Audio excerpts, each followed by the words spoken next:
저는 오늘 많이 못 올 줄 알았는데 주의를 지켰네요. 내일까지 빨간 글자라 노는 날이라서 어제 아내와 함께 저녁을 먹으면서 TV를 봤습니다. 드라마 제목은 잘 기억이 안 나요. 저녁 시간이었고 아마 주말 드라마겠죠. 그런데 이 주말 드라마를 저는 처음부터 본 게 아니라 내용도 모르고 그냥 식사하면서 보는 거라 그냥 봤습니다. 생각도 하지 않고 어떤 내용으로 이어지는지도 모르고 그냥 보는데 은근히 재밌더라고요. 은근히 재미있는데 제 기억에 확연하게 남는, 특별히 오늘 말씀을 준비하면서 확연하게 남는 내용이 하나 있었는데 이 주인공이겠죠. 여자인데 여자 주인공이 아이가 바뀌어서 그 회사의 부사장의 딸로 들어갑니다. 잃어버렸던 진짜 딸은 아니라 그러더라고요. 근데 어쨌든 딸로 해서 부사장의 딸로 들어가게 되는데 그 회사에 인턴으로 있었습니다. 인턴으로 임시직으로 있다가 무슨 잘못을 했는지 어떻게 해서 잘렸는지는 알 수 없지만 좀 억울하게 회사에서 나가게 됐다가 다시 이제 그 회사의 부사장의 딸로 다시 정직원으로 들어오게 되면서 이야기가 시작이 됐어요. 근데 함께 있었던 친구인데 그 친구는 낙하산이었다 그러고 그 친구가 자기보다 먼저 이제 온 걸로 해서 심부름 비슷한 거를 시킵니다. 일을 막 시키는데 굳은 일이에요. 그러겠죠? 자기보다 나중에 왔다고 해서 창고를 정리하라고 하는, 무슨 드라마인지 아세요? 보고 있는 거예요? 네. 근데 그 마지막 장면이에요. 그 다음 장면이었는데 전에 같으면 싫었을 거예요. 자기보다 먼저 왔다는 이유로 자기한테 힘든 일을, 고된 일을 시키는 것이 싫었을 거고 그 친구와 관계가 더 멀어졌을 텐데 이 주인공 여자가 이렇게 말을 합니다. 이제 뭔 줄 알았다고, 이게 어떠한 의미인 줄 알았다고 얘기를 하면서 자기는 말 그대로 부사장의 딸로 아직은 밝혀지지 않지만 함부로 할 수 없는 그런 위치에서 자기보다 훨씬 낮은 위치의 사람이 자기를 부릴 때에 굴욕스럽지 않고 오히려 내가 이것을 내가 있어야 될 회사니까 당연히 이 일을 하는 그런 당당함을 저는 읽었고 또 보았습니다. 여러분들은 하나님의 자녀라는 것, 그것으로 인해서 당당하게 살아가십니까? 내가 하나님의 자녀다, 이 땅을 만드시고 또 유일하신 그 하나님의 아들, 딸로 나는 살아가고 있다 라는 것에 대해서 당당하십니까? 그 드라마 내용 끝부분인지는 모르겠는데 끝부분에서 어떤 화랑에서 일이 벌어지고 어머니가 일하고 있던 딸에게 1시간 안에 오라고 했을 때에 옷 매무새도 엉망이고 머리도 헝클어진 상태에서 어쨌든 가게 되는데 그때 그 오빠가 하는 말이에요. 그 오빠가 그 여주인공의 이름, 원래 갖고 있던 이름이 아닌 지금 새로운 아버지의 이름을 딴 뭐라 그러던데 그 이름을 계속해서 자기의 입으로 말을 하라고 하더라고요. 너는 누구의 딸이고?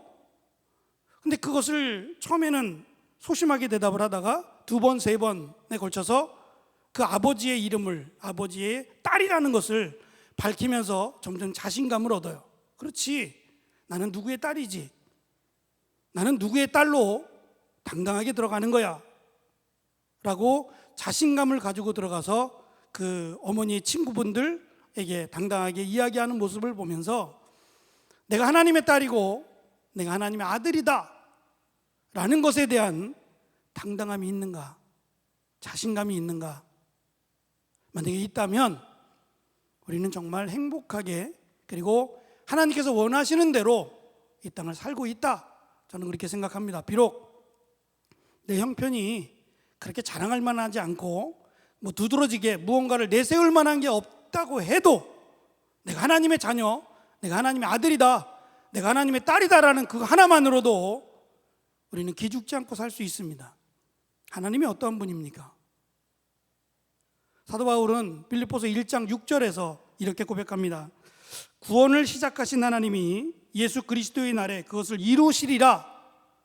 착한 일이라고 설명하고 있지만 구원인데, 이 구원을 시작하신 것도 하나님이시고 이 구원을 이루는 것도 하나님이시다 라는 확신으로 살아가고 있다는 겁니다.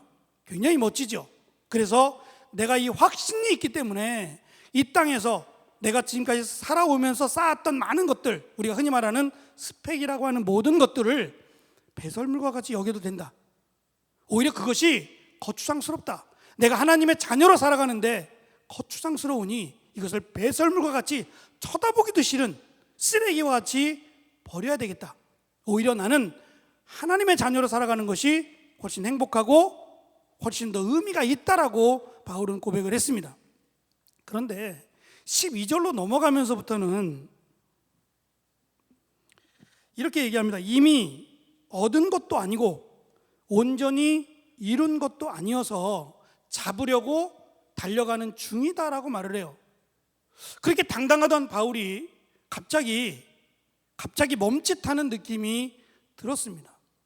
무엇을 잡으려고 달려갈까? 구원을 잡으려고 달려간다면 당당함은 없는 거죠. 이미 받은 구원인데, 이미 받은 구원이고 받을 구원입니다. 이미 받았지만 예수님이 오실 때에 완전히 이루어지는 구원이니까 어쨌든 이미 받은 구원인데 그것 때문에 멈칫거릴 이유는 아무것도 없는 거예요. 구원이 아니라면 도대체 무엇을 말하는 걸까? 바울은 뭘 이렇게 잡으려고 뒤도 돌아보지 않고 달려가고 있다라고 설명을 할까? 11절은 그 대답을 부활이라고 말합니다. 우리는 살아 있습니다. 여기 죽었다가 살아나신 분 한번 손 들어보세요. 나는 죽었었는데 살아났다. 없을 겁니다. 그냥 우리는 태어나서 이제껏 살아서 살고 있는 사람들이죠. 그런데 이 살아서 살고 있는 사람들에게는 죽은 자와 다른 게 하나 있어요. 죽은 사람은 그 죽은 것으로 이미 결정할 수 없는 일이 벌어졌습니다. 아까 얘기한 대로 구원은 하나님의 계획입니다. 누가 구원을 받을까?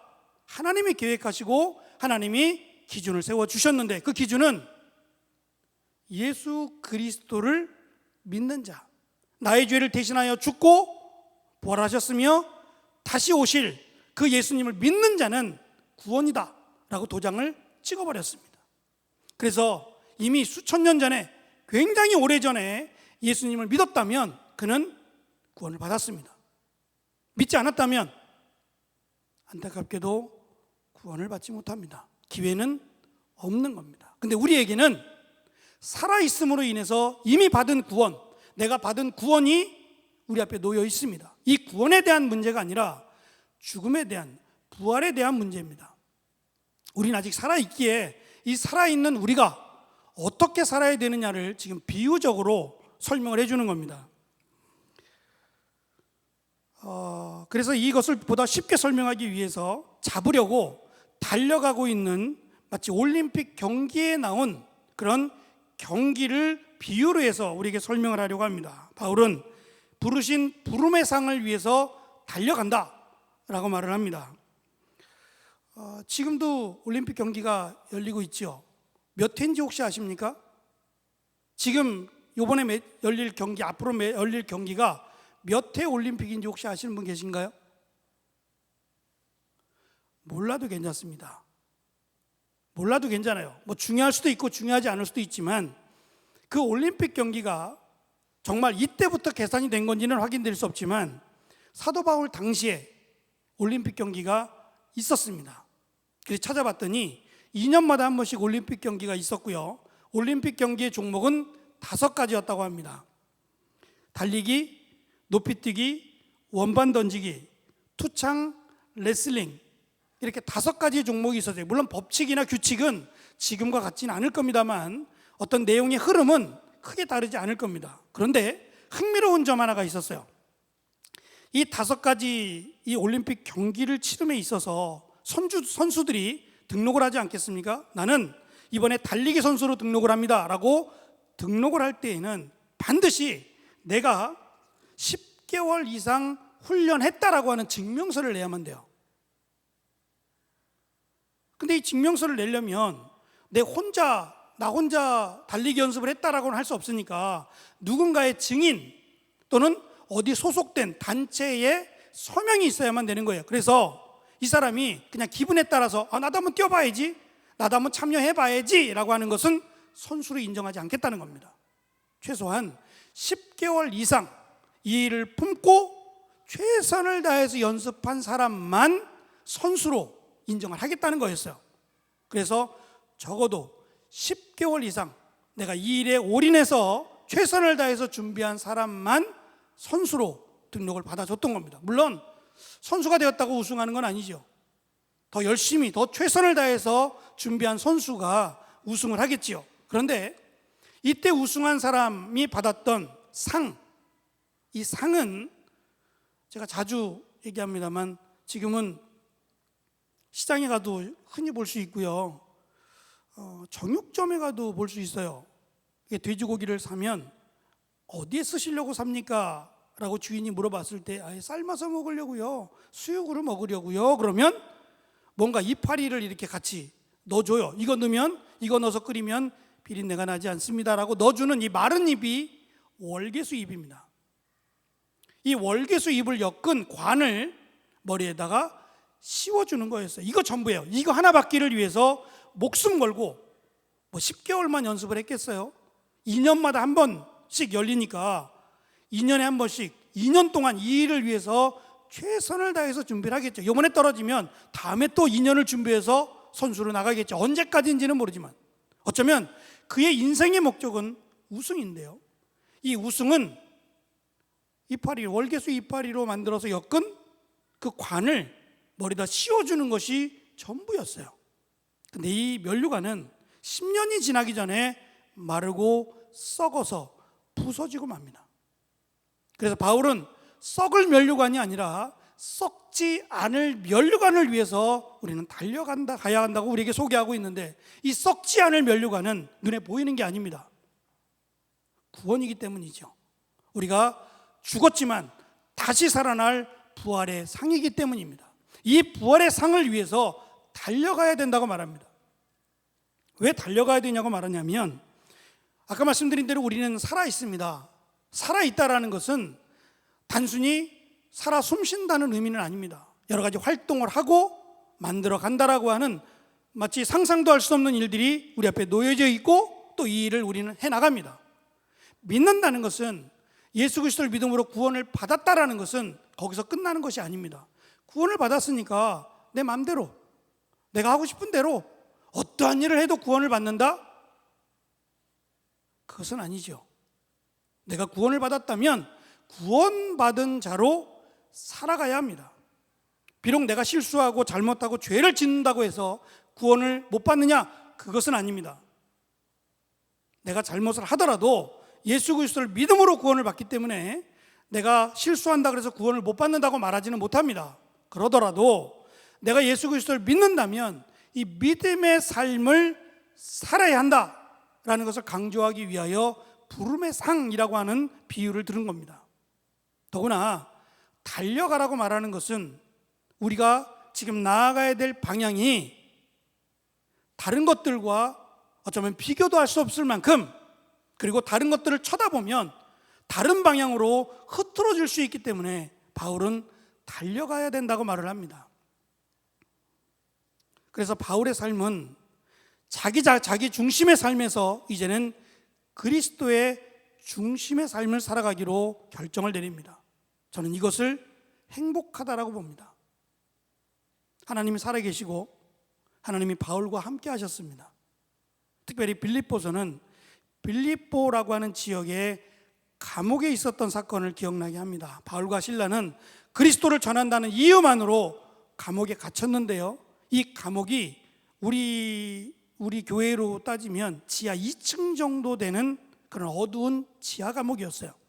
빛 하나 들어오지 않는 그런 암흑 가운데, 그리고 습기가 가득한, 벌레들이 가득한 그런 지하 감옥에 갇혀야 됐습니다.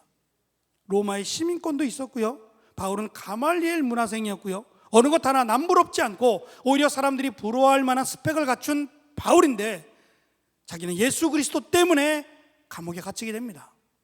어찌 보면 억울해 보일 수도 있어요. 하나님, 저는 하나님을 위해 살려고 했는데 이게 뭡니까? 하나님을 위해서 사는 내 모습이 고작 이거밖에 되지 않습니까? 되는 것 아닙니까? 라고 말할 수도 있었는데 바울은 불평하기보다 원망하기보다 찬양을 합니다. 내가 하나님의 영광을 위해서 감옥에 갇혀 있다라는 것이 복받치도록 기쁜 겁니다. 내가 예수 그리스도의 이름 때문에 고난을 당한다는 것이 말할 수 없이 기쁜 겁니다. 누가 시키지 않아도 바울과 실라는 찬송하기를 시작합니다. 누가 들으라고 하는 게 아닙니다. 자기의 고백입니다. 바울과 실라는 동일하게 내가 감옥에 갇혔지만 내가 갇혀있는 이것이 너무 기쁘고 행복해서 노래를 부릅니다. 그리고 하나님께서는 바울이 아직 할 일이 남아있어서 이 빌립보 감옥에서 건져주십니다. 건지지 않았더라도 바울과 실라는 찬양을 멈추지 않았을 겁니다. 아무렴 죽기까지도, 그 자리에서 죽는다고 해도 바울과 실라는 원망하거나 불평하지 않았을 겁니다. 우리가 살아가면서 우리의 생각대로, 우리의 계획대로 그렇게 되어지는 일보다 어쩌면 계획대로 되지 않는 일들이 훨씬 많습니다. 제가 살아보니까 말입니다. 어쩌면 계획조차 세울 수 없는 그런 막연한 일들이 많더라고요. 그때 정말 우리에게 필요한 것은 믿음입니다.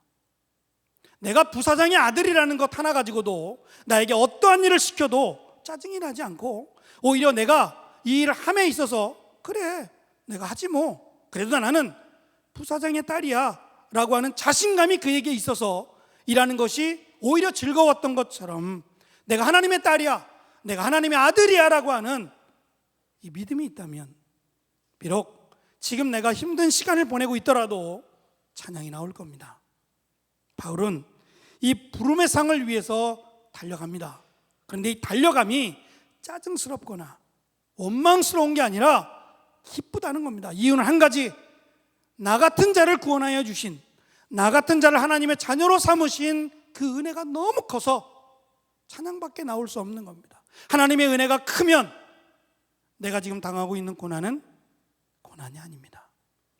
하나님의 은혜가 작으면 내가 받고 있는 고난은 무거운 짐이 됩니다. 고난의 문제가 아니라 믿음의 문제입니다. 내가 믿음이 있다면 내가 어느 곳에 있든지 우리가 드렸던 찬양처럼 내가 광야 가운데 있지만 이 광야가 하나님을 만나는 은혜의 장소가 됩니다. 힘들 때 그 자리에 무릎을 한번 꿇어보시기 바랍니다. 그리고 하나님의 이름을 부르십시오. 나를 위해 죽으신 예수님을 생각하십시오. 그리고 믿음을 달라고 기도하십시오. 하나님은 살아계십니다. 우리를 자녀로 부르시고 우리가 이 땅 사는 날까지 우리와 함께하마 약속하신 그 예수님이 바로 우리의 친구가 되어주겠다고, 나의 신랑이 되어주시겠다고 약속하셨습니다. 우리가 그렇게 원한 게 아니라 주님이 그렇게 말씀하셨습니다. 내가 너의 친구가 되어주고 내가 너의 신랑이 되어주마. 너는 나의 사랑하는 신부라고 말입니다. 바울은 이 부름의 상, 나를 위해 죽으시고 부활하신 그 주님께서 나를 부르신다는 것에 대해서 주저하지 않습니다. 그리고 달려갑니다. 제가 청년의 시절에 기억나는 한 가지가 있습니다. 여러 가지가 있겠지만 말씀을 준비하면서 기억나는 한 가지가 있었는데 그 친구가 지금 어디에 사는지는 모르겠습니다. 같이 신앙생활 하면서 그런데 참 예쁘게 신앙생활을 했어요.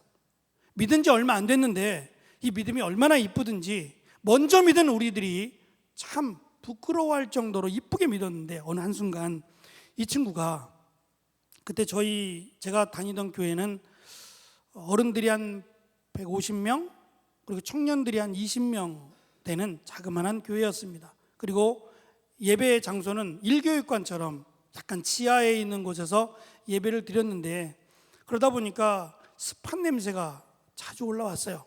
뭐 그럴 만한 시설도 없었고 아주 오래전 얘기니까요. 근데 이 친구가 어느 날 가습기라고 하는 굉장히 큰 거였는데 교육관에 놓을 정도니까 굉장히 큰 가습기를 헌물을 했어요. 근데 이 가습기 가격이 싸지 않았어요. 굉장히 비쌌습니다. 자그마한 가습기도 싸지 않는데 그 교육관 전체를 다 가습하려면 어느 정도의 크기가 있어야 되기 때문에 제 기억으로는 지금 우리의 돈으로 환산하면 150만 원에서 200만 원은 줘야 될 정도로 적지 않은 금액의 가습기였습니다. 그래서 물었어요. 이거 어디서 났느냐고, 어찌 된 거냐고 물었더니 자기가 처음으로 보너스를 탔는데 이 보너스를 자기를 위해서가 아니라 하나님을 위해서 너무너무 쓰고 싶었대요. 그래서 기도하는 중에 하나님, 내가 이것을 어떻게 드리면 좋을까요? 라고 기도했는데 갑자기 무릎이 좀 시리더래요. 무릎이 시리고 그러면서 느껴지는 것은 여기다, 이거다라는 생각에 주저하지 않고 가습기를 드렸다고 이야기를 하더라고요. 여러분은 어떻게 생각하십니까? 할 일이 많습니다. 내가 젊다고 또 내가 준비해야 될 게 많다고, 맞습니다. 그런데 많지 않을 때가 없습니다. 지금보다 살아가면서 준비해야 될 게 더 많을 거고 더 많은 것이 필요합니다.